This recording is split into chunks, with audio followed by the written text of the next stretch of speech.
neither one of these guys really needs a big introduction, but Coach Mike Bianco, the 22nd year head coach up at Ole Miss, with an amazing job he has done with the Rebel program. Another great year up at Ole Miss. So, Coach, if you would, some opening statements to our crowd here. Well, I was hoping the home team was going to make the first opening statement, but just excited to be here. Apologize to Southern Miss. You know, we just left a ton of rain in Miami, and I guess we brought it up here to Hattiesburg. But I understand it'll be out of here the next hour or so, and just excited. I know we've talked all week and to some of you, and you know how cool it is to have a super regional with two teams, you know, in our state, you know, going at it. You know, Scott and his program have had a tremendous year, and certainly super deserving, you know, to host a super regional. We didn't have a super year, but we've played well at the end, and you know, excited to be here and still be playing.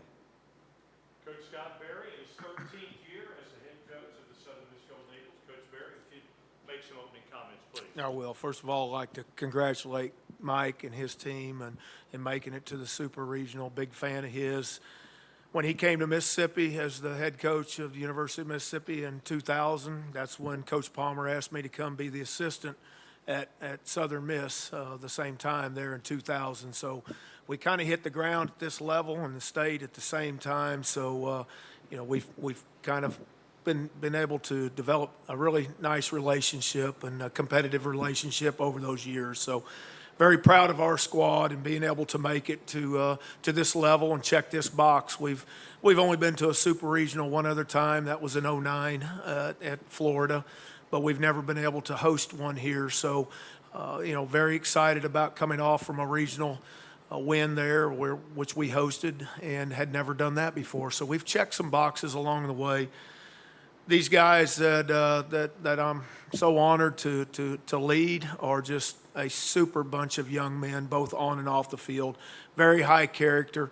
You know, you've heard me talk about chemistry way before now. You know, a lot of teams are talking about chemistry right now, but I had drawn that strength. I'd shown that strength a long time ago because I could just tell that these guys were wired a little bit different in who they were and how they were for each other. So an important variable in where you're trying to get to and the success that you're trying to have each year. So, but very excited for this opportunity moving forward. Okay, we'll open it up some questions if you would. If you need to, I'll bring the microphone. If not, introduce yourself, let the coaches know who you are, and we'll get started.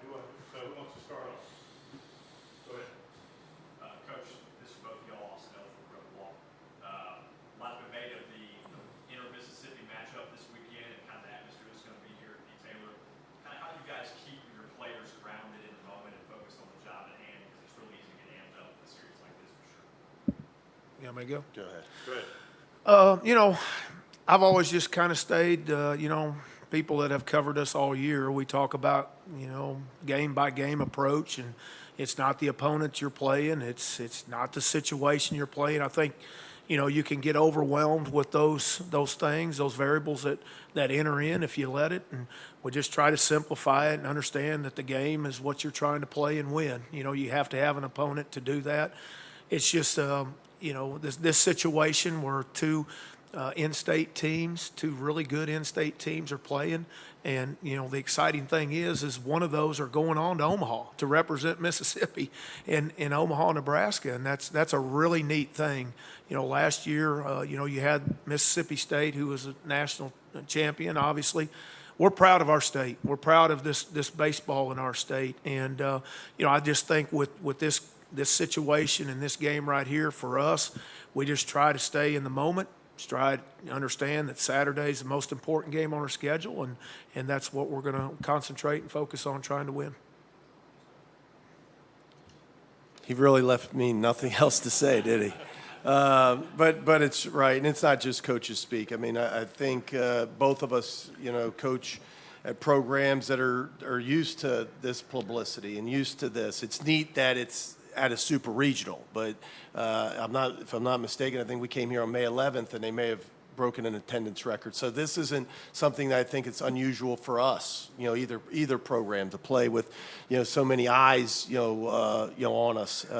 It just happens to be, the last step before you get to the College World Series. So I think both programs are ready for that. I know we are. We hope playing in the Southeastern Conference, you get some of this, right? And you get some of these crowds, but, this is a tough place to play. We've been coming here for 20 plus years, and, we haven't had a ton of success here. We won the last time we were here, but we haven't had a ton of success here. So we know how good they are. We know how good or how ramped up this crowd can be.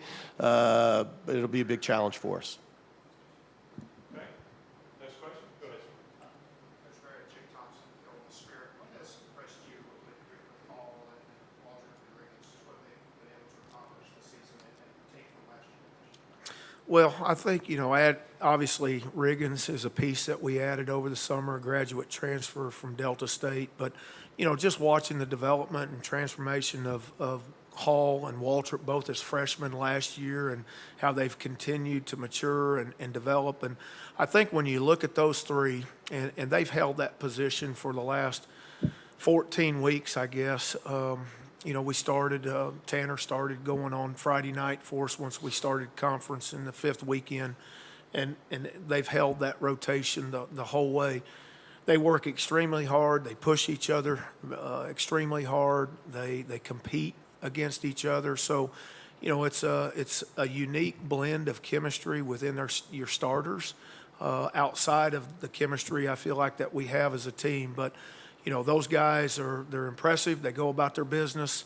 They're very unselfish and in their own way. It's not about the day they pitch. It's about every day we play. And I think that's what impresses me the most. Obviously, the numbers you can read for yourself. They're really good numbers, which is obviously a compliment to them. Our pitching coach, Christian Ostrander, who does an outstanding job getting these guys ready for competition, not just them, but the whole staff. But, this is a unique three guys that have carried it for us all year.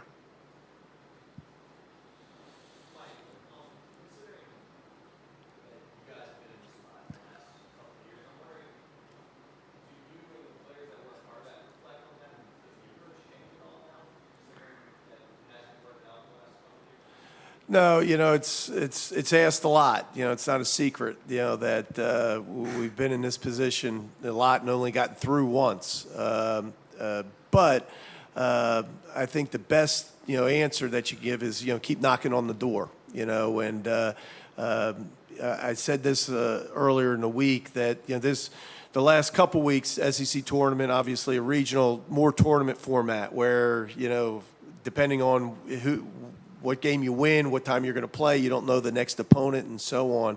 This is more like what we're used to, through the regular 14 weeks, a 3-game series, on the road. And I think we approach it, the same way as we would approach a Southeastern Conference, weekend, on the road at one of our opponents.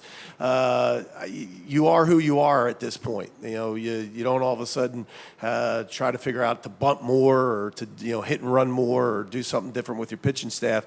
Both teams, obviously, you don't get to this point without, not just us, but the other, 14 as well, 16 teams that are playing well and deserve to be here. And you hope that you play well enough, here to move on. But I think that's what it comes down to. I know it seems so simple. Everybody's, gets to this point is good enough. You just got to play well this weekend. Hey Scott, Jared Redding, 24/7 Sports. I know some of us asked Mike this earlier in the week. Having coached Mississippi for the time that you have, and having coached here, coached against Southern Miss, coached against Mississippi State, what is it do you believe that makes college baseball so unique in the state of Mississippi for the players and the fan base surrounding it? Well, I think it starts with the Little League programs. I mean, you can drive, first of all, the weather is a huge factor for baseball down here. I mean, that was one of the things that brought me south, being from the Midwest. I got tired of playing and practicing and coaching inside a gymnasium, and I wanted to go south, where baseball was more the more weather friendly, I guess I should say, or weather was more baseball friendly. But you know, and I'm sorry, I can't even remember what you asked me now. Just about what makes college baseball. Oh, okay, yeah. You know, you can drive around. I know in Hattiesburg and around this area, every town you can go to, that there's going to be little league lights on. I mean, kids are playing baseball at an earlier time. It's just something I feel like that in Mississippi is just a big time sport. It's a family sport. It's something that people gravitate to, and it just continues on. If you look at the levels of baseball in our state, whether it's the high school, whether it's a junior college, whether it's NAIA, D2, D3, D1. I mean, we put out some really good teams and represent nationally across the country our baseball in Mississippi. So, you know, I don't know why that is, other than I think it starts at a very young age. You know, obviously our venues have gotten a lot better. We've seen that in our own here when we make improvements. All of a sudden, you're starting to see attendance go up. So when you start having a lot of people coming and watch you play, obviously it becomes infectious and it spreads to everybody else. You know, word of mouth starts to spread, and people want to be a part of it and see it. In the back.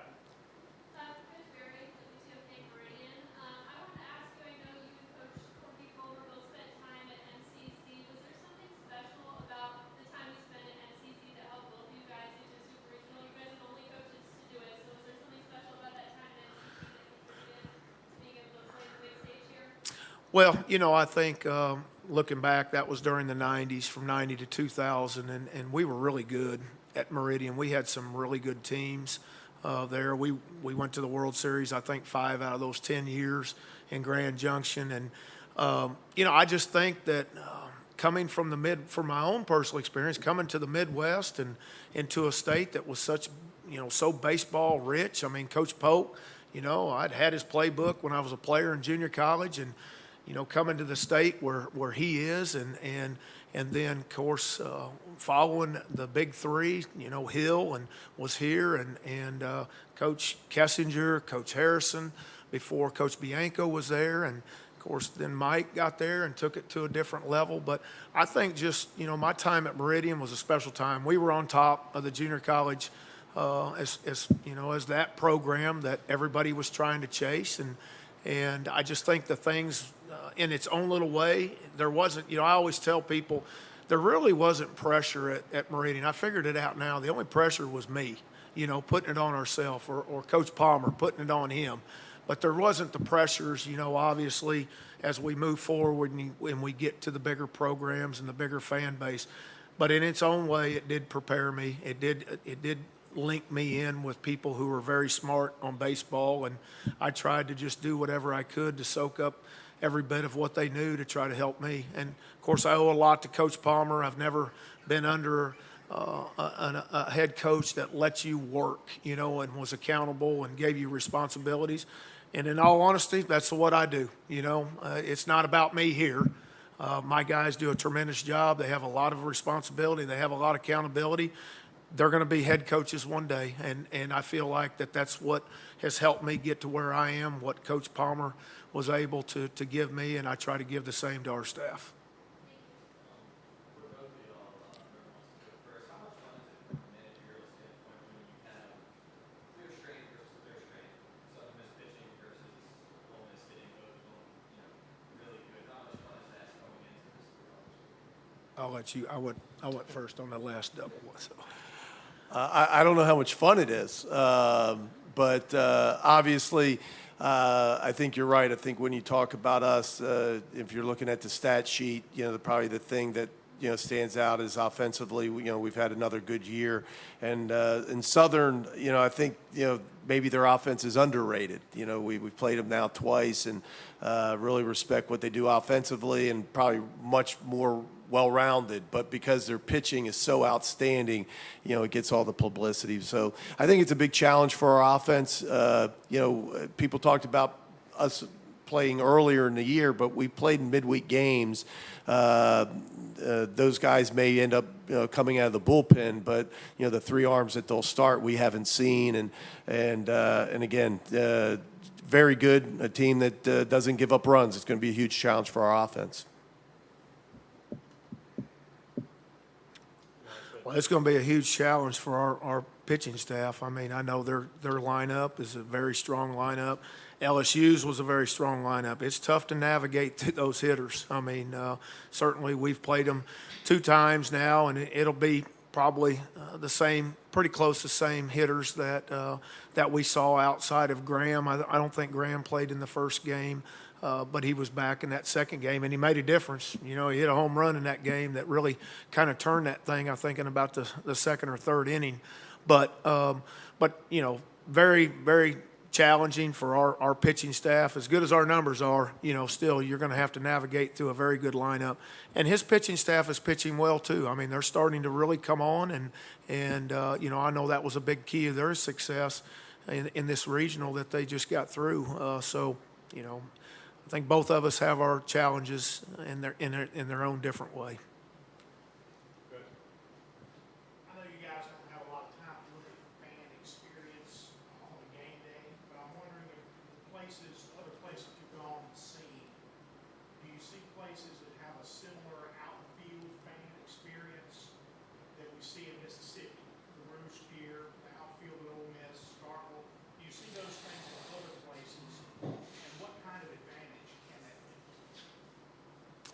We don't really see it outside of the state, in all honesty. And in our conference that we just finished up with, I can't recall anything. Maybe back in the old CUSA when East Carolina was in our conference, and you know they were named the Jungle.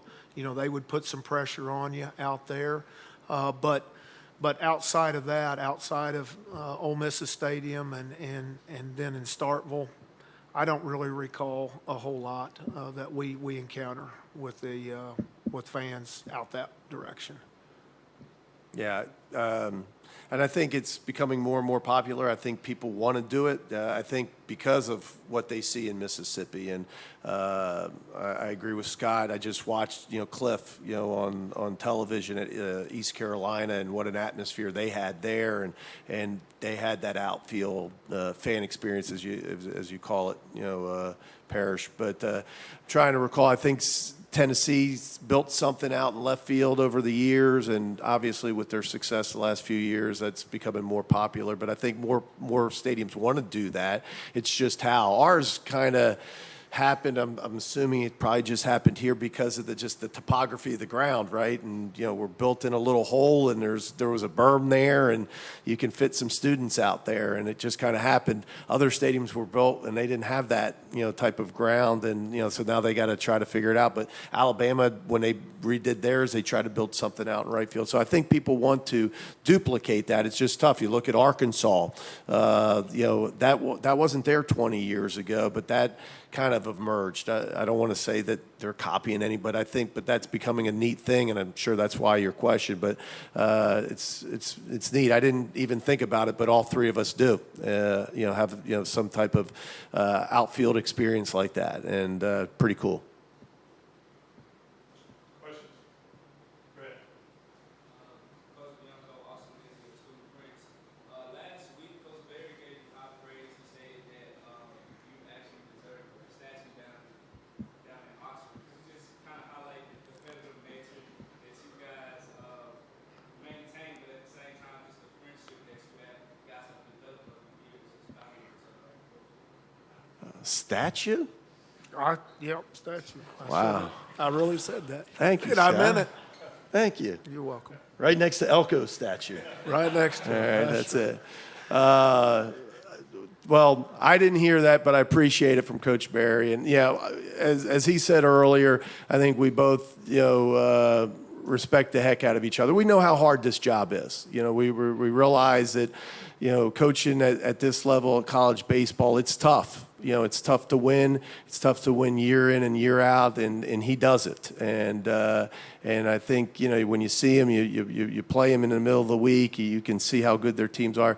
I think we've seen each other for 20, as he said, 22 years, and you know, we've always respected the heck out of this program and know how good they are. One of the things I said earlier in the week, and I mean it as as the utmost as a compliment is, one of the things that I think will happen out of this weekend is, we've always respected them. I think this state, I think this region, but hosting this, super regional here, I think will give the rest of the country, a view of how good Southern Miss baseball really is. And,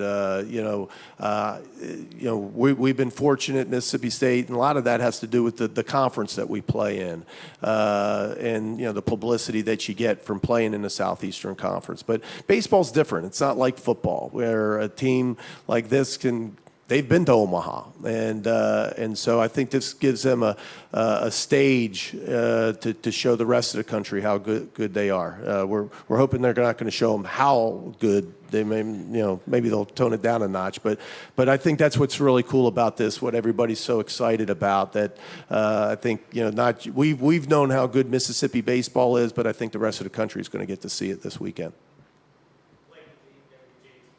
How do you guys feel like the team last year when you guys played each other in the regional, how it's kind of adjusted to where you guys are now? Like how your teams have transformed and what you expected of each other to be? Well, we've each lost a few pieces from last year, but that was such a competitive, just really, really good baseball. Two games that we played and we ended. Of course, they won and moved on and went to Arizona, but the Sunday night game was just a great college baseball game. And then the Monday game started out obviously not the way we wanted. I think we were down 8, and after the second inning. But then, I think on speaking on our team, that's when I really felt like that our guys had really made that jump in coming together and developing. And I knew we had a lot of those pieces back. And, final score was 12-9, and really was another great game and went kind of down the wire. Even though it was 3 runs, it's still, our guys didn't go away, and even down that last inning when we were down 3 runs, I was like, what they have shown me up to this point, I'm not going to I'm not going to count them out with it. So, I just think on our, with our team, just that momentum, we've taken that momentum from last year, how we ended there, and just started into this year and have been real consistent with moving forward with it. I've always thought, you're different every year, even if you return players. The players are older, they're hopefully better, but they're different. They mature. They have different goals, and they're different stages of their lives. And so I think that's one of the unique things about coaching college sports is, every team's different. You lose a couple players and it changes, the team, the dynamic of the team. So on the field and even in the locker room, I think we're a different team, than we were last year. Obviously, we lost, some key pitchers from last year, and I think that's probably, if you just look at us as a whole, offensively, a lot of those kids returned. As Scott said, we've had a couple injuries that maybe slowed us a little bit offensively with, Graham and some others, but we've had a pretty good year offensively. We've just been inconsistent on the mound, and, we started to figure that out a little bit at the end with, DeLucia and Elliott starting, and, with Mallets in the bullpen being more consistent for us. We've been able to define some roles, I think, in the last 3 or 4 weeks that's made us better. And so, it's just taken us longer to figure it out, this year. But, we're a lot of the same names, but a different team. Coach Bianco, you've got a lot of seniors that came back this year. When you guys got into the tournament, got this chance, what have you noticed in the locker room that maybe changed over the past couple of weeks leading up, kind of getting new life? I don't know if this is exactly the answer to your question, but when we were there on that Monday, Memorial Day, and you don't know if your name's going to get called. And so been 21 of those times, at Ole Miss, and 18, of those times our names have been called. And I don't ever remember seeing that type of reaction. And there's been times where we've been on the bubble and got in, but you could just see the excitement, the true joy, and it would have been really, really disappointing to watch, Tim Elko and Justin Bench and Kevin Graham and a lot of guys that might be in their last year at Ole Miss. Not, they've won as many games as anybody that's ever worn the uniform. We've played baseball for a long time at Ole Miss, and those guys have won as many games as anybody, over the last 4 years. And so, for them to miss out on this, would have been a travesty. So, just excited, for those guys, and I think they felt they did deserve it, but you don't know. When you get to that point, you just don't know. It's up to 10 people in Indianapolis to decide if you get to play again or not. And once they heard they could, I know they were pretty excited. Questions? Anybody else? Questions? That it? Okay. Coaches, thank you very much. Coach Thank you. Bianco, All Coach right, Berry, thank you. Thank you. Best of luck. Look forward to the games tomorrow. Thank you, everybody. What Thanks time for is being that here. next meeting? Barry? Pressure on you to Meridian Stars. You did. It was